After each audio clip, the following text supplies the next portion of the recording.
Hi ಎಲ್ರಿಗೂ ನಮಸ್ತೆ. ಶನಿವಾರದ mini vlog. ಬೆಳಗ್ಗೆ 5 ಗಂಟೆಗೇನೆ ನಮ್ಮ ಪ್ರಯಾಣ ಸ್ಟಾರ್ಟ್ ಆಯಿತು. ಇನ್ನು ಬೆಳಿಗ್ಗೆ ಬೇಗ ಎದ್ದಿರೋದ್ರಿಂದ ಮಧ್ಯದಲ್ಲಿನೇ ಮಲ್ಕೊಂಡು, ಟಿಫನ್ನ ಮುಗಿಸ್ಕೊಂಡು ಸರಿಯಾಗಿ 12 ಗಂಟೆಗೆ ನಾವು ತಿರುಪತಿ ರೀಚ್ ಆದ್ವಿ. ರವಿವಾರ ಶ್ರೀರಾಮನವಮಿ ಇರೋದ್ರಿಂದ ಸಿಕ್ಕಾಪಟ್ಟೆ ರಶ್ ಇತ್ತು. ಇಲ್ಲಿ ಕ್ಲಿಯರ್ ಮಾಡಿಕೊಂಡು ಮೇಲೆ ಹೋದ್ವಿ. ಹೆಂಗಿದ್ರು ರೂಮ್ ಸಿಗೋದು ಲೇಟ್ ಆಗುತ್ತೆ ಅಂತ ಹೇಳ್ಬಿಟ್ಟು ಪ್ರಸಾದ ತೊಗೊಂಡ್ಬಿಟ್ಟು ಗುಂಡು ಹೊಡೆಸ್ಕೊಳಕ್ಕೆ ಹೋದ್ವಿ. ಇಲ್ಲಿ ಕೂಡ ಸಿಕ್ಕಾಪಟ್ಟೆ ರಶ್ ಇತ್ತು. ಪ್ರತಿ ಸಾರಿ ಒಂದೊಂದು ಬದಲಾವಣೆ ನಡೀತಾನೆ ಇರತ್ತೆ. ಸರಿಯಾಗಿ ಸಾಯಂಕಾಲಕ್ಕೆಲ್ಲ ನಮಗೆ ರೂಮ್ ಅಲರ್ಟ್ ಆಯಿತು. ಹೋಗಿ ಫ್ರೆಶ್ ಅಪ್ ಆಗಿಬಿಟ್ಟು 7 ಗಂಟೆಗೆ ದರ್ಶನಕ್ಕೆ ಹೊರಟ್ವಿ.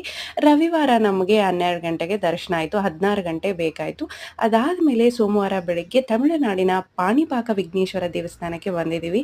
ಈ ಒಂದು ದೃಶ್ಯ ಮನಸ್ಸಿಗೆ ನೋವು ಹಾಗೆ ಖುಷಿನ ತಂದುಕೊಡ್ತು. ಹೊಟ್ಟೆಪಾಡಿಗೋಸ್ಕರ ಅವರು ಆ ಥರ ಕಲರ್ ಹಚ್ಚಿದ್ರು ಬಿಸಿಲಲ್ಲಿ. ಖಂಡಿತ ಆ ಥರದವ್ರು ಕಂಡ್ರೆ ಕೈಲಾದಷ್ಟು ಸಹಾಯ ಮಾಡಿ. ಇನ್ನು ಗೋಲ್ಡನ್ ಟೆಂಪಲ್ ಕೂಡ ಹೋಗಿದ್ವಿ. ಇಲ್ಲಿ ಯಾವುದೇ ರೀತಿ ಮೊಬೈಲ್ ಅಲೋವ್ ಇಲ್ಲ. ತುಂಬ ಒಳ್ಳೆ ಪ್ಲೇಸು. ಒಂದ್ಸರಿ ವಿಸಿಟ್ ಮಾಡಿ. Please subscribe. Thanks for